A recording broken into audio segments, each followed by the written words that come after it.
Next, we're going to talk about the medical benefits of marijuana. And we have Nick Kouns. I probably got it wrong, but Thank you. Dr. Nick come on, doctor. I'm the Chief of Staff at Clark Regional Medical Center. Clark Regional Medical Center is a part of a national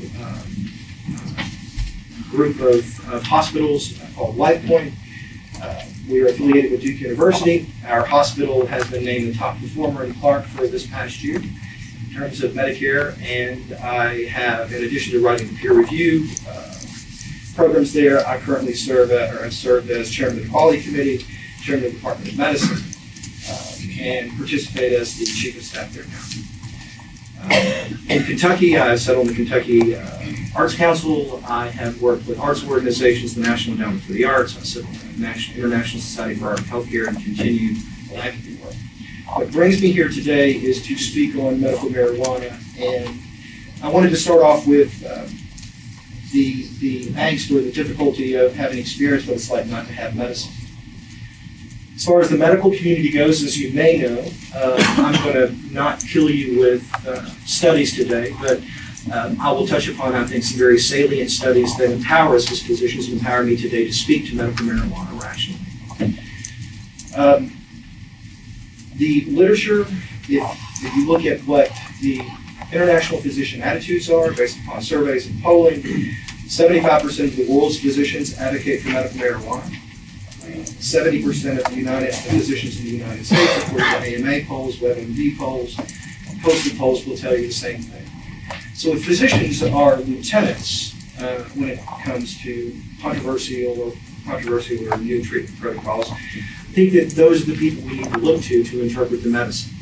I can talk about the National Institute of Health, the National Cancer Institute, the American College of Physicians, American College of Neurology, on, who have very similar opinions in their advocacies of medical marijuana. I would speak to a couple of studies to give you an idea of where we are to empower you as you move forward in looking at a rational marijuana policy. Of course, the fact that medical marijuana is a medicine, to my mind, is incontrovertible.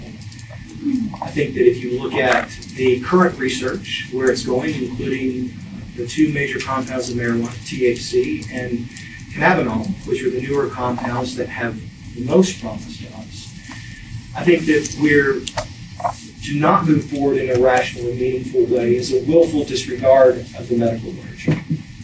In other words, we find ourselves in a situation where the medical community is way out ahead of the political community in terms of the medical evidence.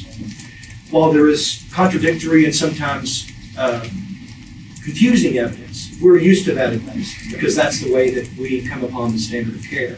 Medicine, we have to be able at any time to disregard our way of practicing medicine and our previous ways of doing things when new evidence comes out. And we do that all the time. For example, I practice medicine using a Swan-Ganz catheter, trained with it as a chief resident in the UK. Taught my residents, was elected to the Graduate Medical Education Committee by all the residents and interns at UK, and actually had to speak to this very issue to the residents at UK, where one day you do things one way and then the evidence comes out, and you, that day, that very minute, you change the way that you practice medicine. And I think that we are at that place with medical marijuana and cannabis. I would strongly encourage you to listen to the medical literature, listen to the people who interpret it, and try to take the plain eye view. I encourage you to take the plain eye view in moving forward. As a nation, it is obvious that we have, I think, 30-something states or close to it that have rational medical marijuana bills. And at the end of the day, these are all physicians and communities who have looked at the same evidence that we look at and that you all have access to. And they have made the right and proper decision based upon the medical findings. It doesn't matter what we think, it doesn't matter what our opinions are, it doesn't matter what our concerns are at the end of the day, because the evidence makes us all 10 foot tall and bulletproof. When you look at the vast majority of advocacy groups, including the AMA, who are calling for a rescheduling of medical marijuana from a class 1 to a lower class or a new class altogether, I think that we have to look at why we aren't allowing our physicians, while we aren't providing our patients, while we aren't comforting families with a medication that is in our armamentarium. I work with hospice in addition to being an internist in a hospice. I work with the deaf and dying every day. So this is not an academic discussion for me. If you want to know where the rubber hits the road, I can tell you where the rubber hits the road. I'm the medical director of a hospice center, Hospice East, that covers Clark County and Powell County. And I make hospice calls every week to my patients. I baptize my hospice patients. The preacher that works with us has one arm. And so when our folks ask to be baptized, I go out with them and I baptize them either in the creek, lake, or most recently in a blow-up swimming pool in the man's kitchen. So these are not academic issues. They're not words on a bill. They're not studies that we look at. These are human beings who are suffering and who are undergoing a catastrophe every day, living night. In the inpatient unit, I have access to a medication called Marinol for my cancer patients. I treat them every day. For my Alzheimer's patients, for my folks who can't eat, who have intractable nausea and vomiting and can't keep nutrition down, which is the basic building block of life, I use Marinol. Unfortunately, when they leave or go home to die or live the rest of their life and as much as they can't afford it.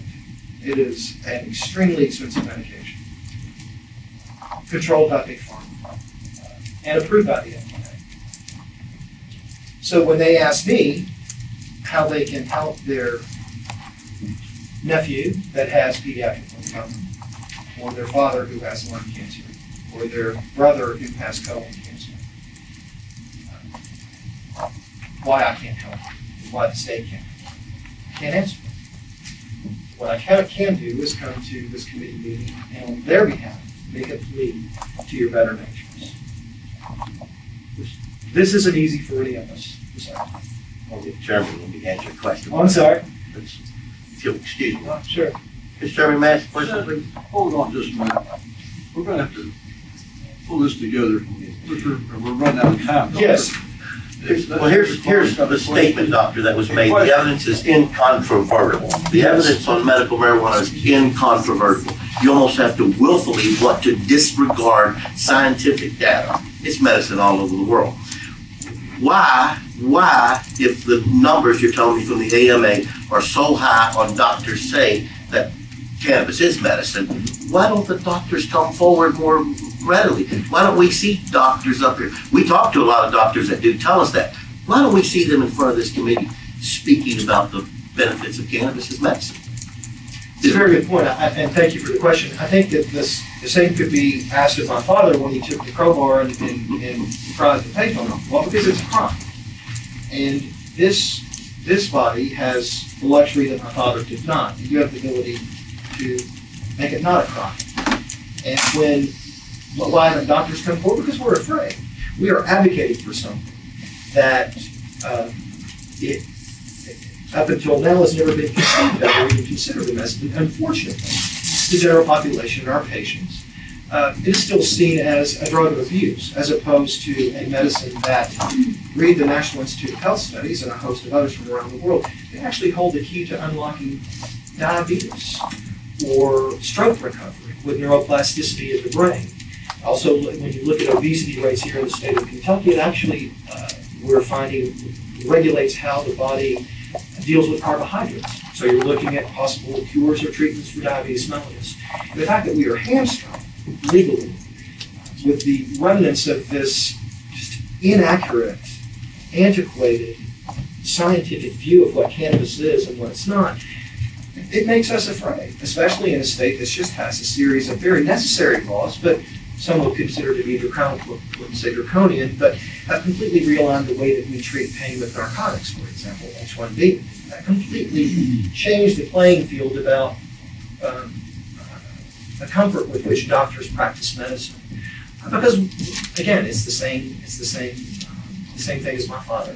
Hey, I can't afford medicine for my daughter, so I'm going to take this crowbar and take And that's a good answer. It is. We have another question, Robert. Sure. Thank you. Sure. Thank you, Doctor. Let me ask you, according to my research anyway, the American Society for Addiction Medicine, the American Psychiatric Medical Society, the American Cancer Society, all say, in fact, that the research is not there to support what you're advocating for. And second, that before any legislature should determine that marijuana should be legalized, that studies, FDA-approved studies, typical in bringing any drug to market, should be conducted. Are all these people wrong and you're right? No, I think that I would take issue with your data, quite frankly.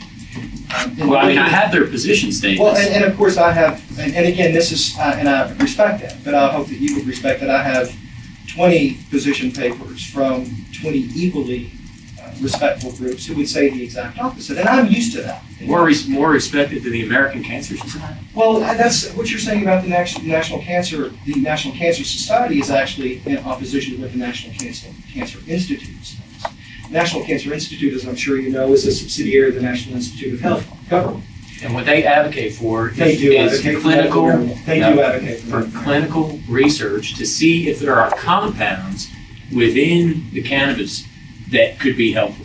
And isn't that the responsible policy to take, to do the research to see if compounds can be developed rather than legalizing marijuana? Because that's what this is.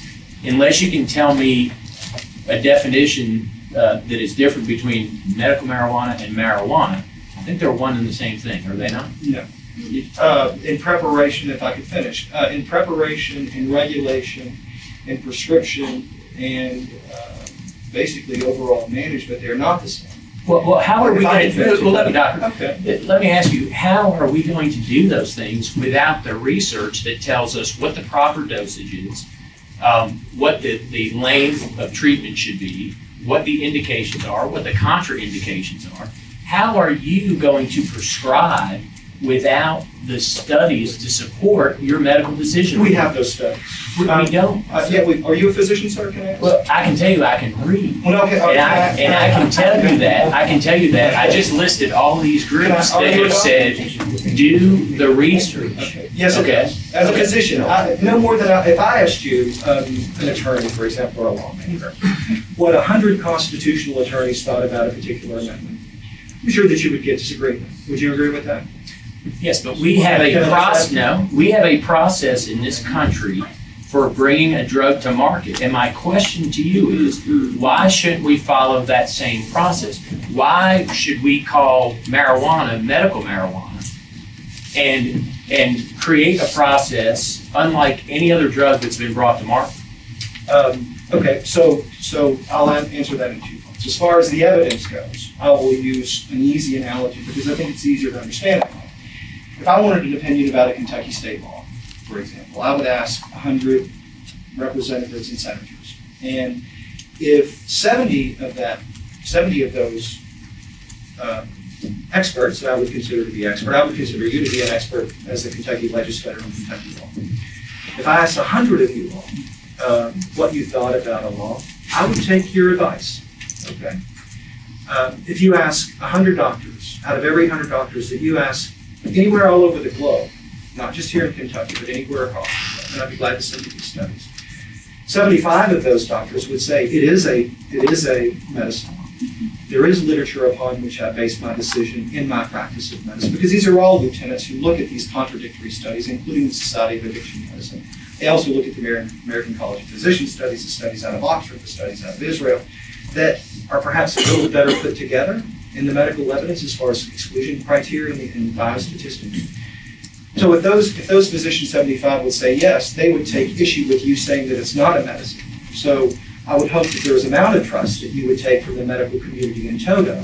Absolutely. Say, you're the doctor, so we're we have an FDA process. Yes, that takes those contra opinions, studies it in a clinical setting, Great. stage 3 clinical trials, Great point. and then we make determinations. Why not do that in this case? Well, they're doing that now. Okay, The so FDA. let's So let me let's answer let your that question. process. Well, let me finish Let's your let that question. process move Mr. Chairman? forward. If I could. Oh, I'm sorry. Okay. Finish your statement. Yeah, I just wanted to say in closing, and to answer your statement, I'm glad you asked me. The FDA has just approved the fast track of medical marijuana in the form of sativas, which are the two main active components from from phase 1 to phase 3.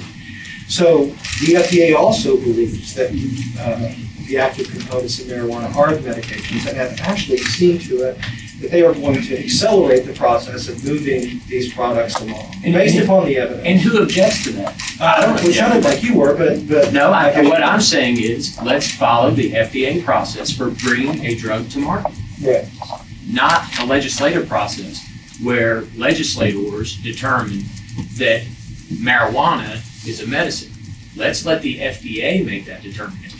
I would say in closing, I would put the collective clinical experience and knowledge and evidence and the research of the world's physicians and a nation of nations of physicians.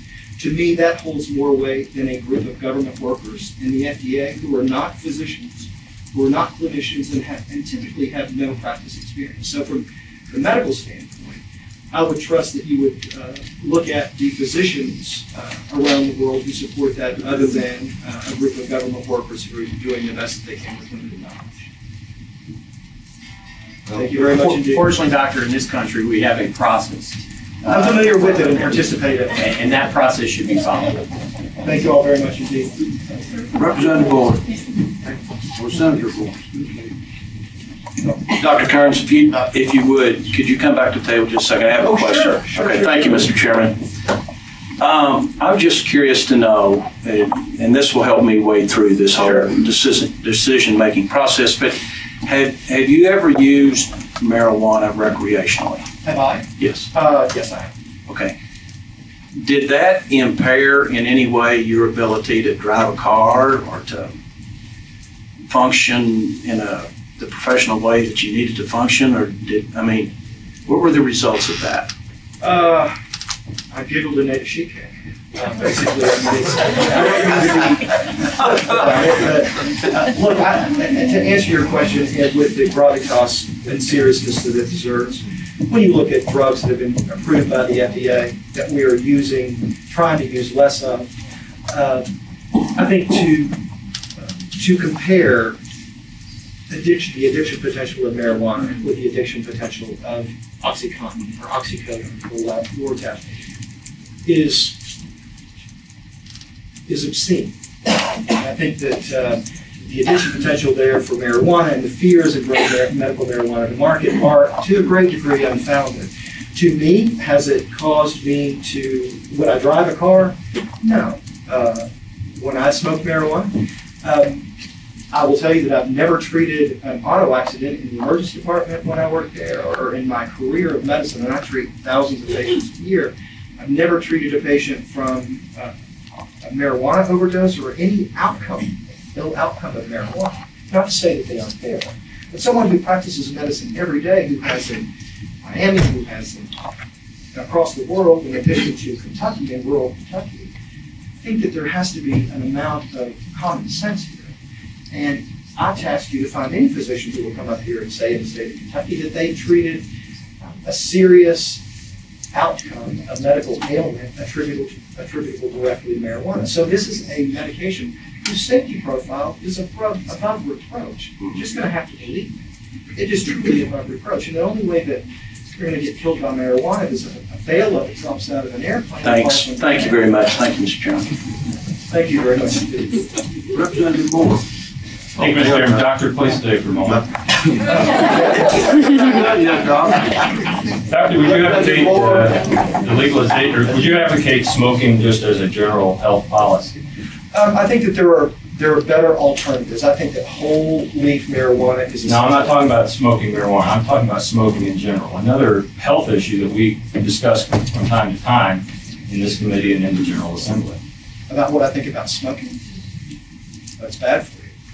except for this kind of smoking, I take it. So medical marijuana, or just as been pointed out, marijuana in general is beneficial, but all other types of smoking are harmful. Is that what you're suggesting? Not by design, but I think that's an accurate statement. Have you, in all the studies that you cited, none of which are in my materials this morning, nor do I, quite frankly, believe the validity of many of those studies, let alone what international doctors have to say. They don't testify here, nor do they hold court in Kentucky. But what about the studies that I have seen that every person that is treated, I should take back the statement, that the overwhelming majority of people who are treated for addiction to drugs began with marijuana, recreationally, just as you very flippantly discussed using yourself. I mean, that becomes a gateway, and I've seen study after study, but you have no concerns that medical marijuana would exacerbate those kind of numbers. Well, let me answer your question one at a time. First of all, I think that it is an inaccurate comparison to compare smoking cigarettes that have no medicinal benefit to smoking marijuana or consuming marijuana, which has been proven by the medical evidence, believe it or not, to have a broad variety and huge implications in the treatment of stroke, diabetes, anorexia. All these things are very well established, and it's not my place to convince you of that, just to give you my overview of the literature and the advocacy groups that do advocate for smoking marijuana. It is not my intention to be flip at all, and I apologize if I appear to be. It came across that way very much, sir. But, well, from my perspective, these are all things that, when we talk about studies, these are all things that in the medical community are not an issue. There are always contradictory studies in any topic in medicine. The oppositions who are naturally opposed will obviously look for evidence to substantiate their opposition, and those who are neutral will sort of weigh the pros and the cons, and those who are positive will look for those studies that support their advocacy for medical marijuana. All I can tell you on my behalf is that out of all the physicians that I deal with internationally, I also work in Kentucky and have treated thousands of patients, both as a chief resident, a clinical instructor at the University of Kentucky. So, your point being? Well, my point being is that you're inaccurate. I think the studies that you reference are a part of a larger mosaic of studies and a constellation of studies. And unfortunately... Well, we can debate my accuracy perhaps, but you did not bring any citable material. We've heard your opinion. We've heard your testimony of citable... It would take 3 hours, citable... sir, for me to go through Doctor, you're interrupting me now. And you've actually presented evidence without evidence. You've given us your opinion and your interpretation. That's what I was asking you to do. Exactly right. And that's what it is. But if I go home and I talk to doctors in my county here in Kentucky who practice medicine, I will tell you overwhelmingly they would not agree with what you claimed this morning as being a predominance of doctors. I would ask you one other question, very simply. Is there any kind of random drug testing for doctors in your kind of capacity who practice medicine here in Kentucky? Sure, and we both on a medical staff level we submit ourselves to. How frequently? How frequently?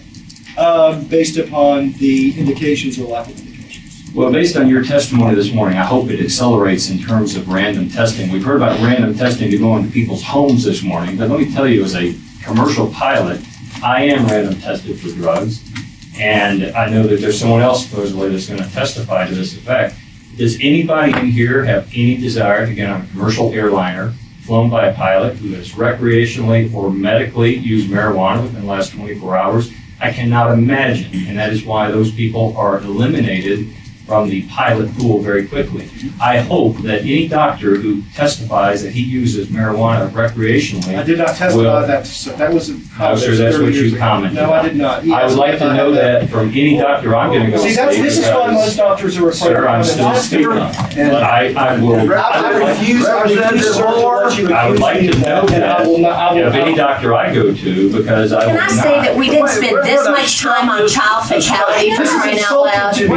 This is insulting. Well, but we've heard this issue 9,000 times, and I take great insult with your accusations. And no, sir, I did not accuse you. I have quoted your testimony as a reason for published policy. A question. no comments after that, please.